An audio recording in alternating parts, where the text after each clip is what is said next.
시간 저에게 주신 하나님 말씀은 마태복음 8장 28절에서 34절까지의 말씀입니다.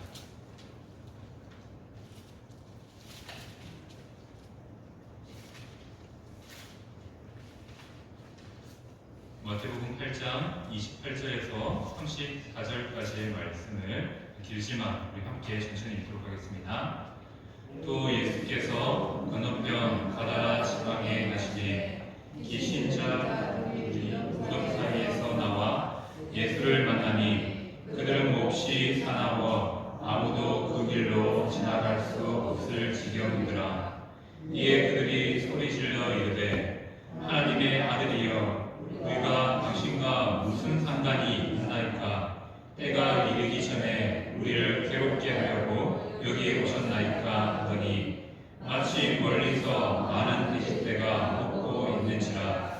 귀신들이 예수께 간구하여 이르되 만일 우리를 쫓아내시려면 돼지떼에 들여 보내주소서 하니 그들에게 가라 하시니 귀신들이 나와서 돼지에게로 들어가는지라. 온 떼가 이빨로 내리더라. 바다에 들어가서 물에 사건을 치던 자들이 달아나 시내에 들어가 이 모든 일과 귀신 들린 자의 일을 보아니 온 시내가 예수를 만나려고 나가서 보고 그 지방에서 떠나시기를 간구하더라. 아멘. 사람은 영적인 존재입니다. 그래서 우리가 하나님에 대해서 궁금한 것이 당연하고 또 신적인 그러한 존재를 찾아가는 것이 어떻게 보면 당연한 모습입니다. 하나님께서는 이렇게 사람을 만드실 때 영적인 존재로 만들어주심을 통하여서 우리가 어떻게든 여러 가지 기회를 통해서 하나님께로 돌아갈 수 있도록 그렇게 사람을 만들어 놓으셨습니다. 그런데 안타까운 것은 우리는 삶 가운데 영적인 일에 무관심할 때가 많다는 것이죠. 눈앞에 일이 보이니까 하나님, 신에 대한 그런 생각들보다 오히려 주위의 일들을 바라보면서 고된 삶을 살아갑니다. 그래서 자신이 영적인 존재라는 사실을 잊고 살아가게 됩니다. 오늘 이 시간 말씀을 시작하면서 질문 하나를 던지고자 합니다. 이 자리에 앉아 계신 성도님들은 귀신의 존재를 믿으십니까? 이게 참 쉽지 않아요. 자, 우리가 교회 다니면서 우리는 하나님에 대해서는 믿습니다.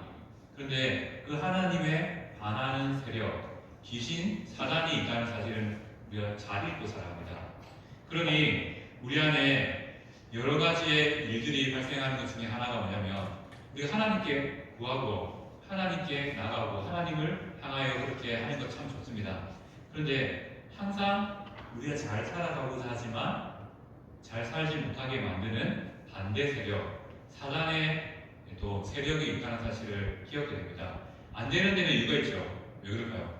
누군가가 방해를 하고 있다는 겁니다. 우리의 삶이 원대로 풀리지 않는 것 이유가 있죠. 그 뒤에 우리의 삶을 흔드는 무엇인가가 있다는 것이죠. 그것을 우리는 성경을 통해서 귀신, 또 사단이라는 사실을 깨닫게 됩니다. 그런데 우리는 이 귀신이라고 생각하면 우리가 떠오르는 게 뭡니까? 처녀 귀신, 몽달 귀신, 우물 귀신, 드라큘라, 미라 이런 식으로 우리가 두려움으로 만들어낸 존재들을 생각하게 됩니다. 그런데 귀신은 그런 모습이 아니죠. 아닙니다. 눈에 보이지 않습니다. 하지만 분명한 것은 우리의 삶에 영적인 문제들을 일으키고 있다는 것입니다. 귀신도 영적인 존재이죠. 하지만 우리는 이 부분에 대해서 조금 민감해둘 필요도 있습니다. 과거에는 교회 내에 그런 지식이 없었습니다. 뭐냐면 정신적인 이상, 정서적인 이상으로 오게 되는 이상 행동들에 대해서 지식이 없었습니다.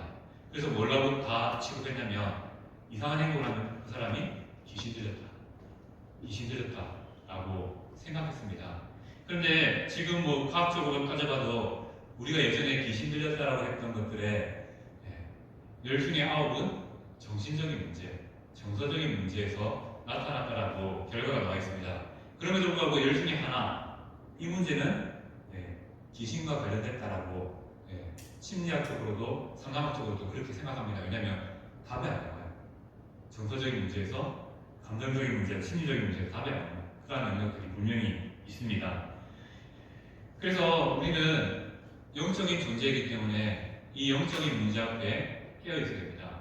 그래서 자칫하면 어떤 일이 일어나냐면요, 교회 내에서도 이 정신적인 일과 귀신 들림을 구분 못해서요, 안타깝게 그 사람이 귀신 들림으로 판단해서 기도하면 낫게 자다가 결국 그 자리에서 죽게 되는 이상한 일도 일어나게 된다는 겁니다. 그래서 하나님이 주시는 그런 지혜를 구하는 것이 영적인 존재의 특징이라는 사실을 기억하면서 한번 오늘 말씀의 이야기를 한번 드려봅시다.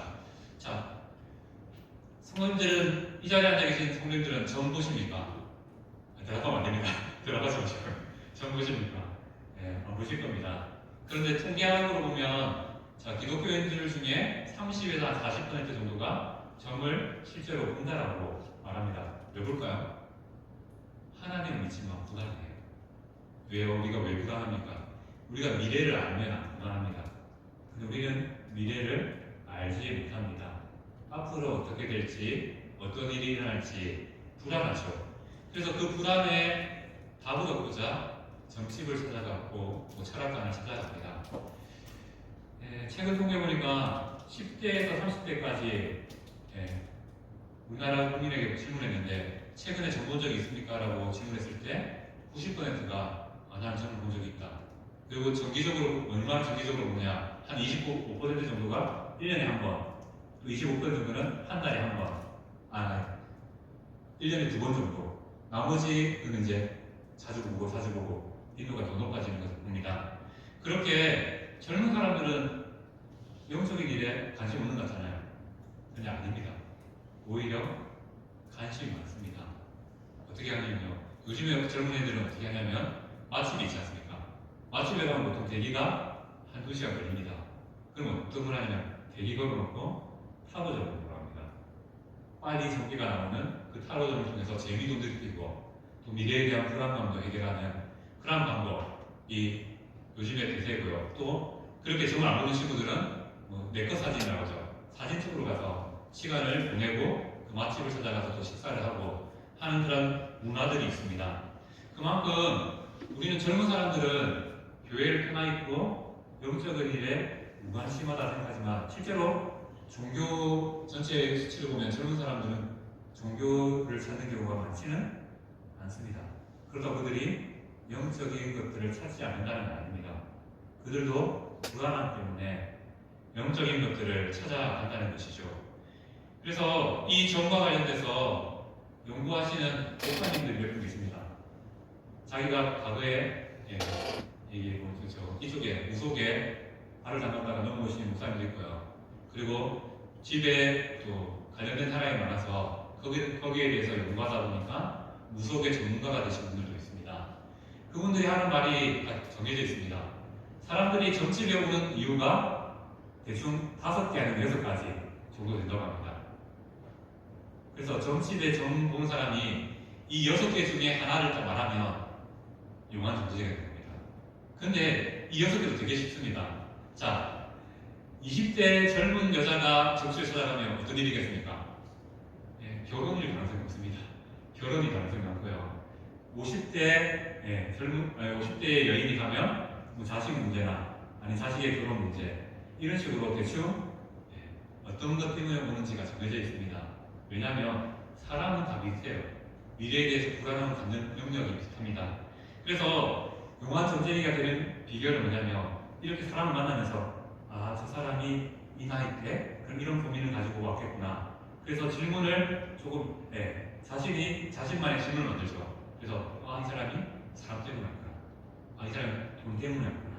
이 사람이 건강 때문에 왔구나. 이런 식으로 판단하고 그에 대해서 답을 하게 됩니다. 그럼 어떤 일이 일어납니까? 그 전쟁이는 용한 전쟁이 됩니다. 그래서 그 무속을 전문적으로 좀 연구하시던 목사님들이 한 말이 뭐냐면 무속은 통계, 확률이다, 확률. 사람들이 거기서 찾아와서 오는 이유가 정해져 있기 때문에 이 확률만 잘 때려 맞추면 용한 점쟁이가 될 수 있다라고 말합니다. 그래서 어떤 일이 일어납니까? 요즘에는 과거에는 이런 말이 있었잖아요. 기독교인이 전보로 가면 정계가 나와야 됩니까? 나와야 됩니까? 안 나온다는 말이 있었습니다. 그래서 그런 말이 있었죠. 큰 신을 섬기는 사람이 여기 왜 왔냐고. 큰 신을 섬기는 사람이. 물론 그게 맞는 말이죠. 그런데 지금 점쟁이들은 다릅니다. 모든 종교인 환영, 특히 기독교인 환영이라고 기록되어 있습니다. 그만큼 기독교인들이 미래에 대한 불안함으로 점집을 찾는 비율이 의외로 높다는 겁니다. 그런데 그 불안한 마음에 답은 정해져 있어요. 뭐냐면 그거 안 될 건데 결국은 이렇게 하면 된다. 그 시간만 지나가면 좋아진다. 이게 바로 정계입니다. 그 정계 들으려고 하는 거죠. 그래 내 삶에서 무조건 안 된다, 실패한다 하면 점수가 갑니다. 하지만 조금만 지나면 잘 될 거야. 조금만 지나면 회복될 거야. 이 말을 들으려고 보통 사람들이 점집을 찾아가게 됩니다. 그리고 또 대충 때려 맞추잖아요. 사람이 조심해야 될 게 되게 많이 있어. 사람 조심해야 되고, 물 조심해야 되고, 불 조심해야 되고, 이런 식으로 정해져 있지 않습니까? 그래서 말하는 거죠. 앞으로 물 조심해야 된다. 네, 당연하죠. 우리가 물이 얼마나 가까이 있습니까? 물 조심해야 될 일들이 얼마나 많습니까? 불 조심해야 되죠. 불도 가까이 있지 않습니까? 이런 식으로 점집은 통계를 통해서 이렇게 점을 치기도 합니다. 그래서 안타깝게도 옛날과 달리 요즘 점집들은 통계로 정보이기 때문에 기독교인들도 와도 된다라고 말하고 있다는 것이죠. 그만큼 우리는 우리 안에 불안감을 가지고 영적인 이 문제를 어떻게 풀까라고 고민하다가 결국 점집을 찾아가는 실수를 범하기도 하고요. 또 우리는 또 믿음 좋으면 다 이 문제를 가지고 하나님께로 나아오게 됩니다. 자, 오늘 제가 이런 이야기를 드리는 이유가 무엇이냐면 오늘 본문의 이야기가 바로 영적인 문제를 다루고 있기 때문입니다. 특별히 성도의 삶이 영적인 삶이라는 사실을 깨달아야 됩니다. 오늘 읽었던 이 본문은 마태복음 8장 28절에서 34절까지의 말씀이지만 마가복음 5장 1절에서 20절, 누가복음 8장 26절에서 39절에서 똑같은 이야기를 다루고 있습니다. 그런데 마태복음은 두 성경에 비해서 마태복음과 마가복음과 누가복음에 비해서 이 이야기를 짧게 다루고 있습니다. 그리고 차이가 있습니다. 어떤 차이가 있냐면 첫 번째는 지명의 이름이 다릅니다. 마태복음은 뭐라고 적혀져 있습니까? 가다라 지방, 가다라라는 지역으로 나옵니다. 하지만 마가복음과 누가복음은요, 거라사라고 기록되어 있습니다. 자, 그러면 이 지명이 다르다는 것은 무엇을 의미할까요? 두 사건이 다를 수도 있다라는 생각을 하게 됩니다. 자, 그런데 자세히 보면 이 이야기가 다르지 않습니다. 그러면 이 지역의 이름의 차이는 무엇인가? 가다라는 지역은 갈릴리 큰 호수죠. 바다와 같이 큰 갈릴리 호수에서 5km 정도 떨어진 지역에 있는 도시고요. 거라사는 갈릴리 호수를 기준으로 30km 정도 멀리 떨어진 도시입니다. 그 말은 두 도시가 아예 다른 위치에 있다는 사실을 깨닫게 됩니다. 그리고 28절 말씀을 보면 예수님께서 갈릴리 호수 건너편에서 넘어왔다라는 표현을 통해서 이 가다라는 지방이 갈릴리 호수가 근처에 있는 도시라는 것도 짐작할 수 있습니다. 갈릴리와 어느 정도 떨어진 가다라, 거라사, 어떻게 보면 예수님의 행적과 조금 다른 위치에 있는 그러한 도시처럼 보이기도 합니다. 왜 그렇습니까? 예수님은 갈릴리를 중심으로 여기저기로 왔다 갔다 하시면서 사역관계의 주 무대였기 때문입니다. 그래서 한번 고민하면서 왜 이런 차이가 날까라고 여기저기 한번 찾아봤습니다. 이게 이제 문제가 어디로 가냐면 사고나고로 갑니다. 우리가 보는 성경은 원문 자체가 정확하게 우리에게 전달되지 않습니다. 사본들, 기록된 성경을 적은 다른 사람이 넘겨 적은 그 사본들이 여러 가지가 전해지면서 그 사본들을 취합해서 지금 우리가 보고 있는 이 성경 말씀을 구체화시켰습니다. 그런데 그 사본들을 보면 거기에 두 가지의 이름이 다 등장합니다. 거다사라고 기록된 데 있고요. 가다라라고 기록된 데 있고 더 있습니다. 게르게사, 게르가사까지 등장합니다. 예, 도시의 이름이 4개가 있습니다. 2개에서 4개가 있습니다. 사본들을 보면 그렇다는 것이죠. 그리고 게르게사라는 도시는 갈릴리 동편에 있는 쿠르시, 지금의 쿠르사라는 이 지명의 옛날 이름이기도 합니다. 왜 이렇게 지명의 이름의 차이가 날까요? 당시 유대인의 문화를 좀 생각하게 됩니다. 갈릴리 지역에 산다는 것은 이런 의미겠죠. 유대인들의 입장에서는 이방인과 가까운 사람들, 좀 부정한 사람들이 산다라는 의미가 있으면, 물론 갈릴리에 산다고 다 부정한 사람은 아니지만 그 부정하게 여기는 사람들이 주로 머물렀던 지역들이 다 갈릴리 호수 근처에 있습니다. 우리가 성경에서 말하는 데가볼리 지역이라고 하는 이 지역도 이 주위에 있습니다. 그리고 앞서 말씀드렸던 것처럼 4가지의 이름 중에 핵심이 되는 게르게사라는 이 도시의 이름은 이런 의미가 있습니다. 쫓겨난 자들이 거주한 곳. 어떤 의미가 있습니까?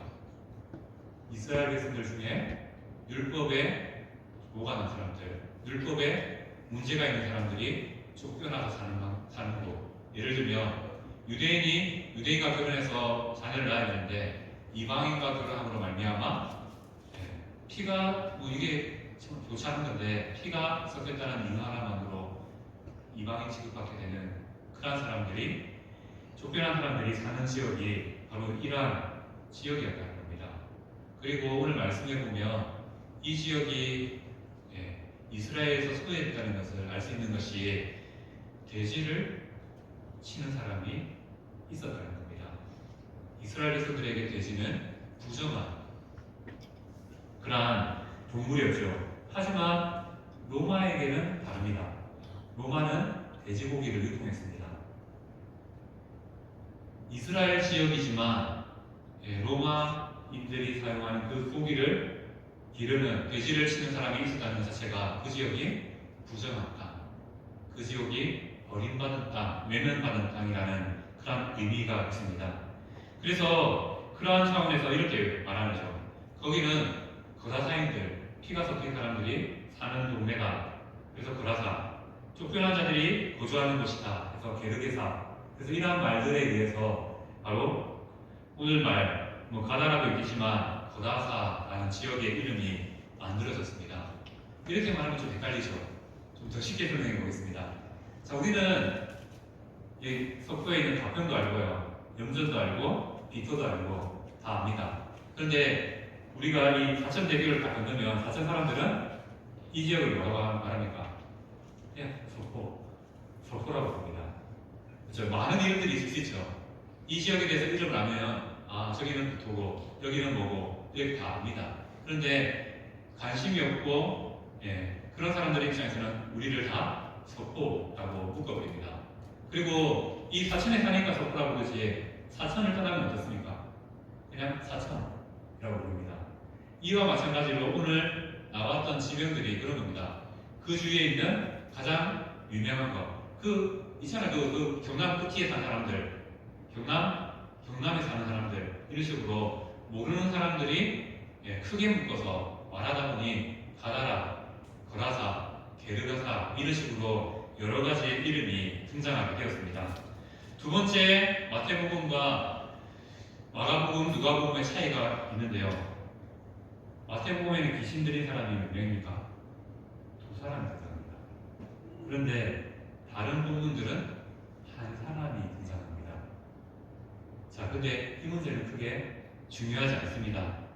2사람이 있었던 것 사실인 것 같습니다. 하지만 다른 성경에서는 그 2사람을 통치어서 하나로 표현했던 걸로 볼 수 있습니다. 우리가 어떻게 생각할까요? 사천에 사람이 많잖아요. 나가면 그 사람 사천 사람들에서 그냥 하나로 훔치는 것처럼 대표적인 그런 의미로서 그렇게 한 사람으로 표기한 것으로 보입니다. 그렇다면 이제 본문의 차이는 이해되었고요. 우리가 집중해야 될 게 있습니다. 이 귀신 들린 사람이 외면받은 땅, 부정하다고 말하는 그 땅이 있는데 또 어디에 있습니까? 이 귀신 들린 사람이 자기한 곳이 무덤에 거주했다라고 말씀하고 있습니다. 이방인들이 거하는 땅이라는 것만으로도 부정한 곳인데 더 부정한 무덤 속에 사는 이 귀신 들린 사람이 등장합니다. 말 그대로 저주받을 대로 저주받은 자, 버림받을 만큼 버림받은 자가 등장하는 것이죠. 자, 우리 무덤과 이스라엘의 무덤은 다릅니다. 우리는 땅에 묻는 게 전통적이지만 이스라엘은 불을 파서 한 사람 넣고 또 가족 넣고 이런 식으로 여러 사람을 같이 장례합니다. 그리고 그 시체가 다 썩으면 항아리에 담아서 가운데 넣고 그리고 또 다른 사람을 돌보게 눕히고 그런 식으로 합니다. 그럼 그 말은 이 귀신 들린 사람이 무덤에 살았다는 것은 무엇입니까? 시체들 냄새나는 그곳에 저희 생각에는 살 수 없을 것 같은데 그런 곳에서 부정하게 사는 그러한 귀신 들린 자가 나타나고 있는 것이 바로 오늘 본문의 말씀입니다. 그런데 여기서 그 귀신 들린 사람이 누구를 만나게 됩니까? 바로 예수님을 만나게 됩니다.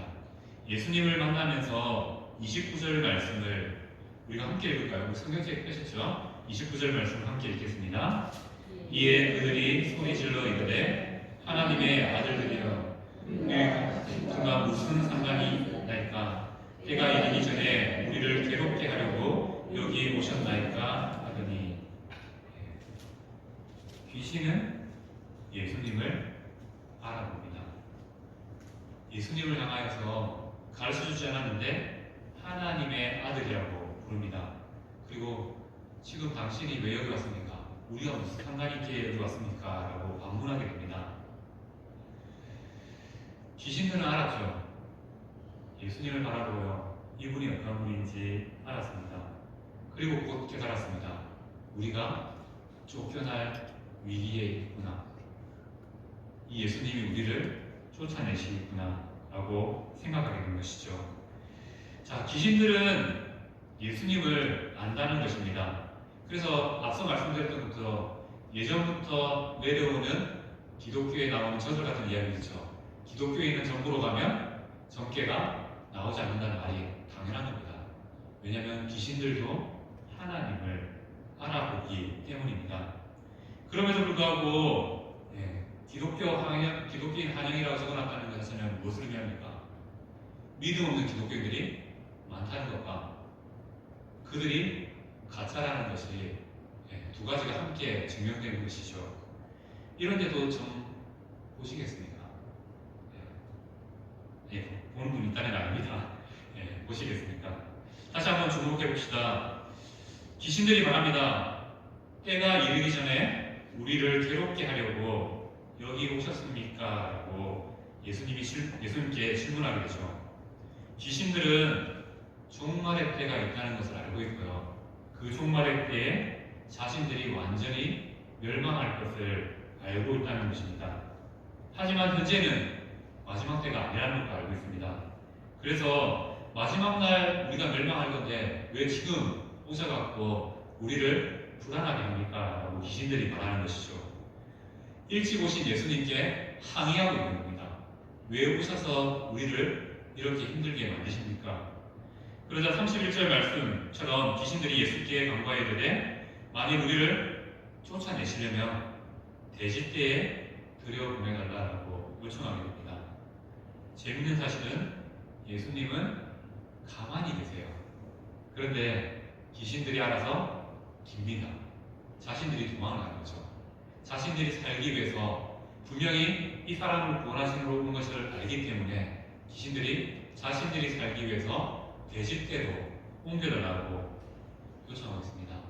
이것을 통해서 알 수 있는 것은 귀신들은 어느 한 공간에 거주한다는 사실도 좀 생각해 볼 수 있습니다. 그래서 무당 중에 신을 받았다는 사람들, 귀신을 받은 거죠. 그들 가운데 귀신이 사정하고 있다는 사실도 생각해 볼 수 있습니다. 예수님은 귀신들의 요청에 허락하시죠. 네, 돼지떼들에게 들어가라고 말씀하십니다. 그리고 32절 말씀을 보면 귀신들이 돼지떼들에게 들어갑니다. 그러자 어떤 일이 일어납니까? 돼지가 막 뛰기 시작합니다. 어디로요? 바다를 향하여. 그리고 2,000마리가 넘는 그 돼지떼들이 물속으로 뛰어드는 그런 장면이 만들어지게 되었습니다. 돼지 2,000마리가 뛰어들인 바다. 이거 볼만했을 것 같은 거죠. 이거 또 비참했을 것 같기도 하고요. 이런 사건에 의미하는 것은 돼지들이 몰살했다는 것은 결국 마지막 날 귀신, 사단은 심판을 받아 멸망하게 될 것을 간접적으로 보여주는 사건입니다. 사단의 무리는 지금은 물에 던져졌지만 마지막 날은 불에 던져질 것을 우리가 짐작할 수 있는 그러한 이야기가 오늘 본문의 말씀입니다. 그렇다면 우리가 오늘 본문을 통해서 하나님께서 우리에게 주시는 교훈은 무엇이 있을까요? 첫 번째는 이겁니다. 귀신들은 성도들이 두려워해야 될 존재가 아니라는 겁니다. 귀신이 예수님을 알아봅니다. 귀신은 성도를 알아봅니다. 그래서 우리가 놀릴 필요 없고요. 겁낼 필요 없습니다. 오히려 우리는 하나님을 의지하고 살아가야 되는 것이죠. 하나님을 믿는 자에게 악한 영은 아무런 힘도 쓸 수 없습니다. 하지만 우리 안에 불안함이요, 믿음의 흔들림이 가끔은 사단이 역사해서 우리를 흔들려고 합니다. 그때 우리에게 필요한 것은 무엇입니까? 하나님 앞에 계시는 사단은 아무것도 아니라는 겁니다. 우리를 결코 해할 수도 무너뜨릴 수도 없다는 사실을 기억해야 됩니다. 그것이 오늘 본문이 주는 첫 번째 교훈이고요. 두 번째 교훈은 이것입니다. 우리가 오늘 이야기를 통해서 집중해야 될 일이 하나 있습니다. 우리의 관심은 어디에 있느냐? 가다라 지역의 사람들은 돼지가 몰살당하는 일을 보면서 경제적인 이유가 그들을 지배했습니다. 예수님이 앞에 계신데요. 예수님이 안 보이고요. 경제적인 이유가 더 크게 다가왔습니다. 예수님이 공연한 이 마을에 더 오래 계시며 더 많은 금전적인 피해가 우리에게 일어날까봐 예수님께 이 지역을 떠나기를 권하는 어리석은 사람들의 모습이 등장합니다. 우리는 이 말씀을 통해서 한번 생각해 봅시다. 우리의 인생도 이 지역의 사람들과 비슷하진 않습니까? 예수님이 오셨는데 환영합니다가 아니라 NO 하면서 오시면 안 됩니다 라고 말하는 그러한 사람들이 아닙니까? 왜 그렇게 살 수 있냐면요, 바로 이겁니다. 우리가 영적으로 무지하면요, 우리도 이 지역의 사람들과 똑같은 반응이 나타날 수밖에 없다는 것이죠. 어떤 겁니까? 내가 신앙생활 하면요, 이 시간이 너무 아까워서 손해보는 것 같아요. 매일매일 새벽마다 나와서 기도하는 것도 왠지 내가 손해보는 것 같고, 그런 생각들을 하게 됩니다. 어떻게 해요? 영적으로 무지하면, 하나님에 대해서 잘 알지 못하면, 그래서 영적인 계산보다 육적인 계산이 더 빨라지는 것이 바로 영적인 무지를 가진 사람들의 특징이라는 것이죠. 예수님을 알지 못하면 눈앞에 예수님이 있어도 예수님을 모셔드리지 못한다는 것입니다. 마찬가지로 우리도 눈앞에 있는 것들을 바라보는 영적인 무지를 가지면요, 헌금하는 것, 전도하는 것, 봉사하는 것, 헌신하는 것을 어떻게 계산합니까? 육적으로 계산합니다. 그래서 내가 이렇게 고생하고 있는데 나는 왜 힘들지? 왜 너는 안 하지? 이런 생각이 들게 된다는 것이죠. 하지만 영적인 사람은 다릅니다. 영적인 사람은 육적인 계산보다 한 영혼이 중요합니다. 바로 예수님이 귀신 들린 두 사람을 찾아가신 것처럼 그 두 사람이 중요하다는 것을 알게 되고 관심을 갖게 됩니다. 오늘 본문의 핵심은 이거죠. 한 영혼이 예수님을 만나자 자유케 된 사건입니다. 돼지가 목살한 게 중요한 게 아니고요. 귀신이 쫓겨난 게 중요한 게 아니라 한 영혼이 귀신에게 붙잡혀 살다가 예수님을 만남으로 말미암아 자유함을 얻게 된 그런 놀라운 구원 사건이 중요한 일입니다. 우리도 영적인 눈이 어두워지면 우리의 교회도 계산적으로 될 수가 있습니다. 하지만 영적으로 깨어나면요, 우리는 한 영혼을 바라볼 수 있고요. 한 영혼의 중요함을 깨닫게 되면 우리가 돈을 세는 것이 아깝다라고 생각하지 않습니다. 사랑하는 자녀가 있어요. 그들에게 손자 손녀들에게 용돈 주는 게 아까우십니까? 아까운 사람 아무도 없지 않습니까? 마찬가지입니다. 우리의 관심이요, 사랑하면 계산이 아니라 육적인 계산이 아니라 영적인 것들을 추구하게 된다는 것입니다. 오늘 본문을 통해서 한번 기억해 봅시다. 우리는 영적으로 패배할 수 없는 조건에 있습니다. 그럼에도 불구하고 우리는 패배하고 넘어질 때가 있다는 것이죠. 귀신도 우리가 결코 지을 수 없다는 걸 압니다. 그래서 어떤 방법으로 우리를 흔듭니까? 우리가 영적이기 때문에 다른 영적인 것들을 통해서 우리를 흔듭니다. 그 하나님 믿어도 다 전보던데, 하나님 믿어도 저기 다 가던데, 이런 식으로 우리 마음속에 잘못된 이야기들을 계속 속삭입니다. 그리고는 우리가 패배하게 만든다는 것이죠.